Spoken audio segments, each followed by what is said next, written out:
Bismillahirrahmanirrahim. Assalamualaikum warahmatullahi wabarakatuh. Alhamdulillahirabbil alamin wassalatu wassalamu ala asyrafil anbiya'i wal mursalin sayyidina Muhammadin wa ala alihi wa sahbihi ajma'in. Rabbi shrah li sadri wa yassir li amri wahlul 'uqdatam min lisani yafqahu qawli.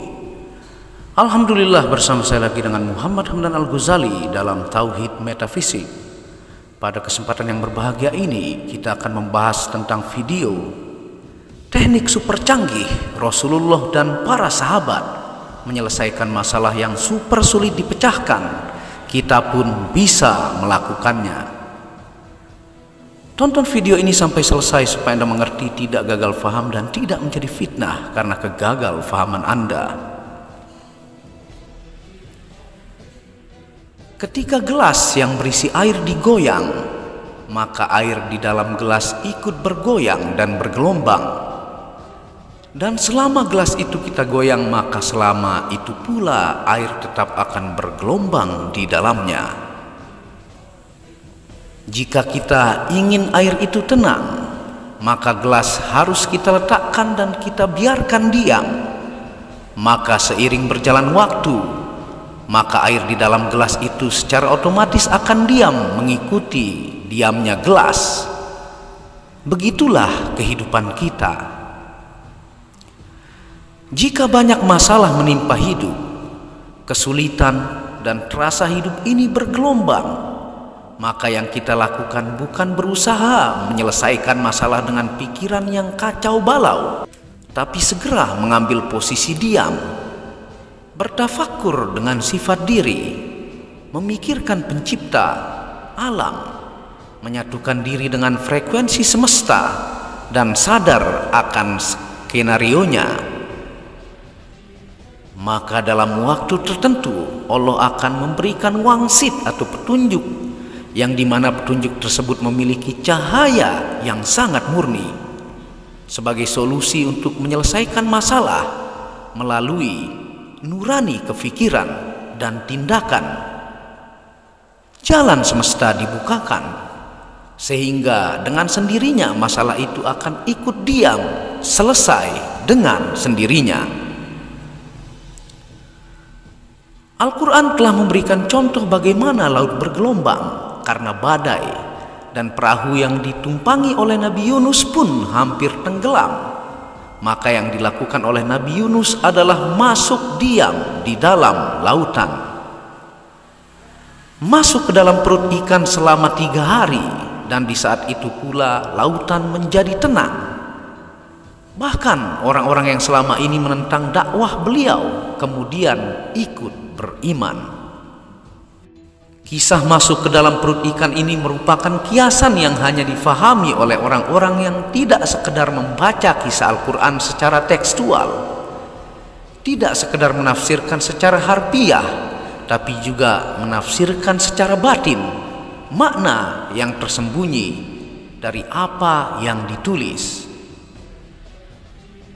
Sama ketika kita membaca tentang kisah Ashabul Kahfi, hampir semua orang meyakini ada seekor anjing yang ikut bersama mereka, dan anjing itu akan masuk surga pula bersama mereka.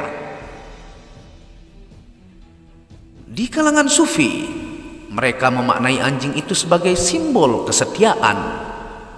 Orang yang sudah melewati ujian demi ujian sehingga mendapat kedudukan sebagai kekasih Allah. Dan anjing itulah yang menjadi pemimpin 7 orang pemuda yang bersembunyi di dalam gua tersebut.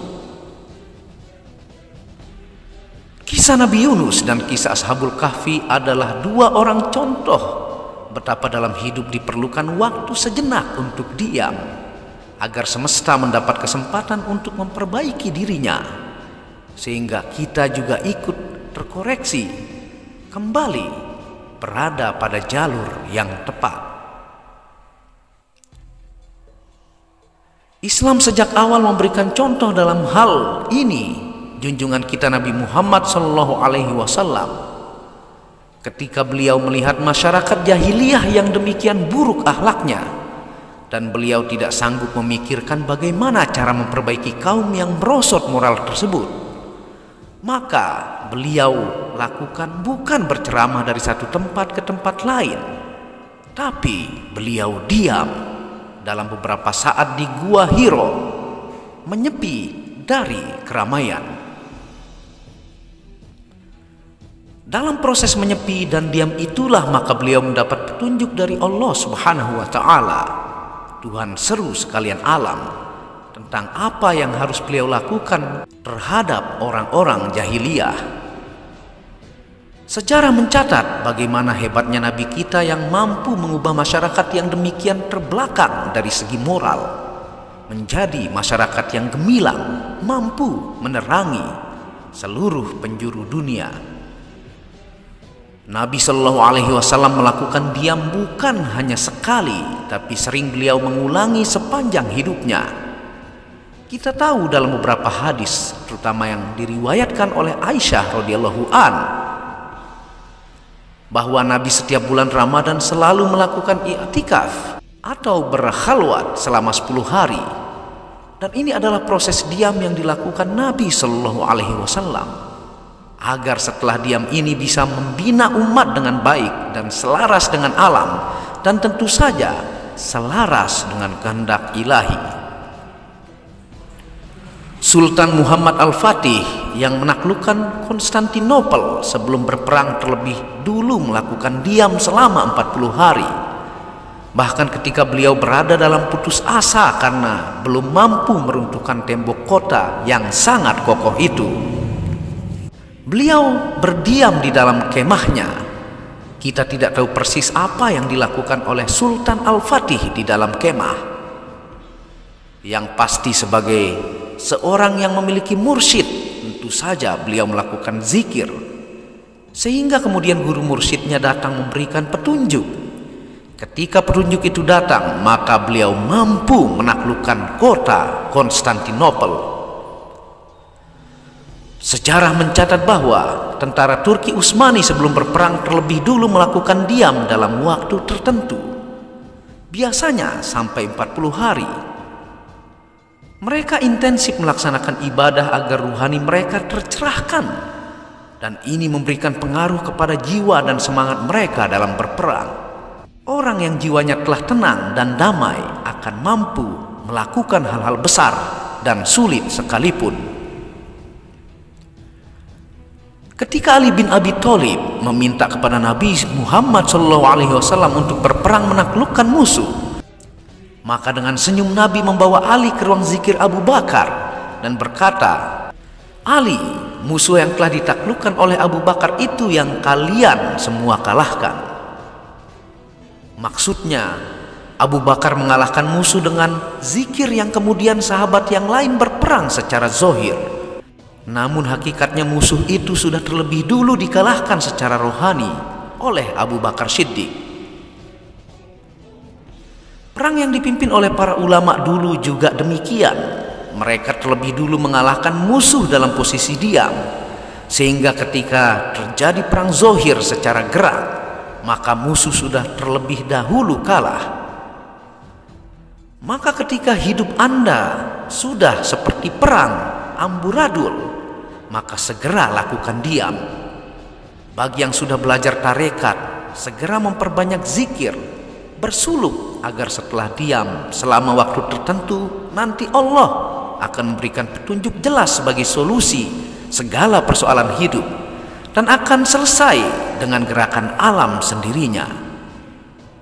Ibarat air keruh di air lumpur yang digesekkan, maka jika didiamkan dalam waktu tertentu, air pun menjadi jernih dan tenang. Wallahu a'lamu bishawab. Terima kasih sudah menonton video Muhammad Hamdan Al-Ghazali tentang teknik super canggih Rasulullah dan para sahabat menyelesaikan masalah yang sulit dipecahkan. Tentunya kita sebagai pengikut beliau pun bisa melakukannya. Insya Allah ketika melakukan diam, bertafakur, menyelaraskan diri dengan frekuensi alam semesta, nanti Tuhan memberikan wangsit ataukah petunjuk untuk bagaimana kita menyelesaikan masalah yang sulit dipecahkan. Semoga berkah bermanfaat. Dukung channel ini untuk mengembangkan dengan mengklik lampu merah subscribe gratis dan lonceng notifikasi gratis, tidak ada ruginya. Wabillahi taufiq wal hidayah. Assalamualaikum warahmatullahi wabarakatuh.